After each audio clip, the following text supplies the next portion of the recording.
All right. It is that time again here at Full Circle Fitness. We have a new 4-week programming cycle about to start. So let's go over our new movements. Make sure you are set up for success. You have tips, tricks, technique, making sure you are going to get the best workout that you can possible. We have 5 movements to cover here. We're going to pair the first 2 movements together as an item. Going to do all of that, then we'll move on to our other 3, okay? We've got 4 rounds to start off. We have 15 back squats. You heard that right, 15. I highly recommend that you do not face this way when you squats, just doing it so you can hear me talk, honestly. Barbell squats is what we're looking for. We're looking for full depth, guys. Find your squat stance. I like to see the hips get past the knees and stand back up. You may not have that mobility, but I want to make sure we are at least getting hips level with the knees today, okay? 15 reps. Start nice and light, week 1. Make sure week 1, round 1, nothing but a barbell. We just had 3 weeks of pushing ourselves. Week 1, we are trying to it's a deload week. We're taking a step back on the weight. You have a lot of new movements. There is no reason to push yourself fully on these back squats. Nothing but a barbell for round 1. After that, build up to something moderate and challenging, but nothing should be strenuous today when it comes to the weight for your barbell, for your back squat. Once again, we have 4 other new movements that we haven't been doing that will challenge your body, that are going to make you really sore, so don't feel like you need to push yourself. It is good to take rest and not always challenge yourself on the weight constantly and constantly. Taking a step back with the weight gives your body a little bit more time to recover, plus you're gonna get better if you do it lighter. You can perfect technique when you're going lighter. You can't do that when you're constantly pushing and challenging the weight. Now for that squat, once again, we talked about the depth. We want to get the hips past the knees, ideally.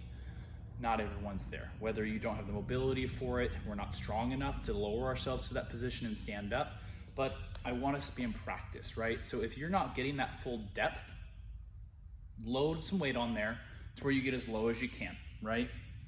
If we're not getting down here, after you knock out your barbell back squats, find something that will assist you to get in that position. Whether that's just using the rig like this. Oh, you can't see me very well. We'll come over here. Can you see me? Kind of, sort of. You can use the rig to actually sit down into the squat. Hold that for a little bit and stand back up. Use the pole as a guide, but not to pull you up and down. The reason we want to do this is I want you to learn this range of motion. But if you're never spending time in that range of motion, good luck learning how to be there. You may not be able to do it body weight or with a weight yet, but if you practice with a little bit of assistance, one day you'll get there. So after 12 of those, we have a plank. It is going to be 30 seconds of an active plank.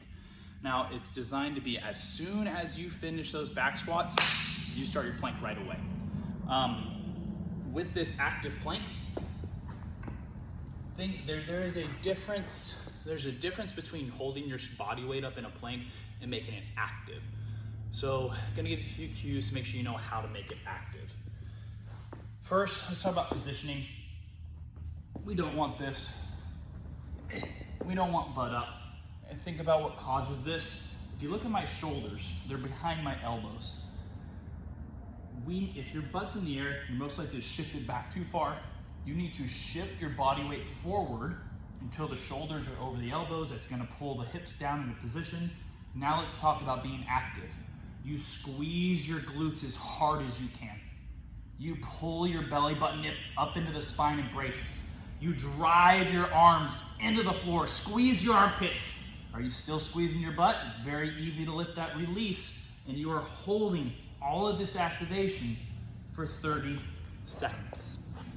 Once you finish that, look at your timer. I want a 2-minute rest. 2 full minutes of rest before you go into your next round. We have 4 rounds total of that. 12 back squats, 30-second active plank. Next, I gotta shuffle some things around, but I'll talk a little bit while we're doing that. We've got 3 more movements here that we're about to hit. Two of which use pulleys. If you don't have pulleys, that's okay. You can use dumbbells or even a barbell for these. So, first thing we've got some curls. Going supinated, once again, you can just use a barbell for these. That's perfectly fine. You can use dumbbells. I'm gonna use pulleys for our programming specifically.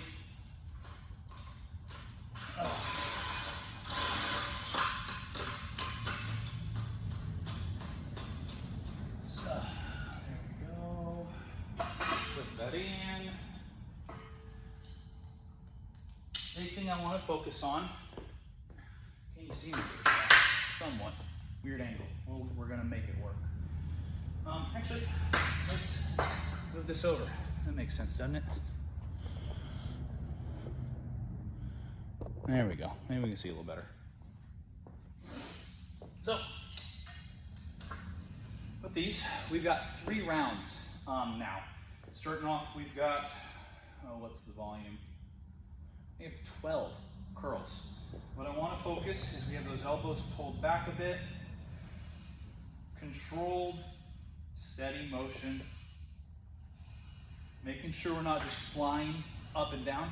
I want a little time under tension to release the weight back down.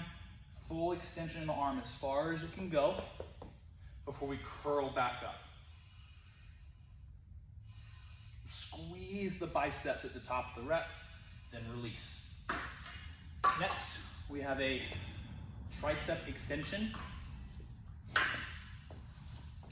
No, I'm gonna play with these angles here. So, hinging over slightly, elbow pinned to the side, and we're gonna drive down and release. Once again, we're controlled. We're not just yanking it up and down. Elbow pins. Now look at where I finish. See how my knuckles are pointing to the ground? A lot of y'all will just go here.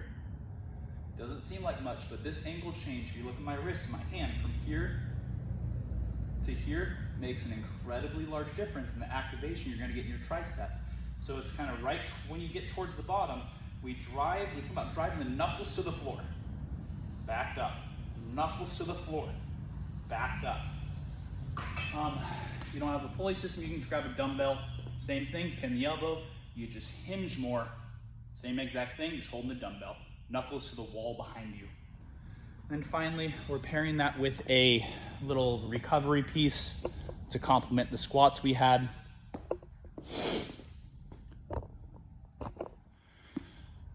That's what I like to call our active couch stretch. With the couch stretch, I got crap all over me.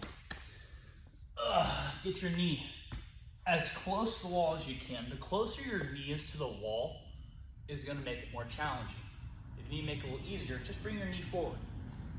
Once again, the farther your knee is away from the wall, will make it easier on this quad. So, first step, most people are crunched up. When you're crunched up like this, it won't allow your hips to move the way you need to. Your foot needs to be farther out than you think, a lot farther. And then we're gonna pull our hips forward. You're gonna see the hips pull forward, thighs gonna get closer to the ground. We're gonna do that on the exhale of the breath. You hold that till your breath empties. Inhale, release. Exhale, sit tall. Inhale, pull the hips forward, or inhale, come down. Exhale, pull the hips forward. Inhale, release. Exhale, sit tall. When we're sitting back, I want to make sure you're not leaning back. We don't lean with the shoulders. We keep the shoulders stacked on the hips. We push the hips back towards the wall. Little extra bonus, if you can find this activation, when you're at the top, drive your knee into the floor as hard as you can. You should feel your quad and maybe your glute activate a bit more. Drive down hard, hard, hard, hard before you release. Those are our movements, y'all. Hope it helped. Enjoy. Have fun.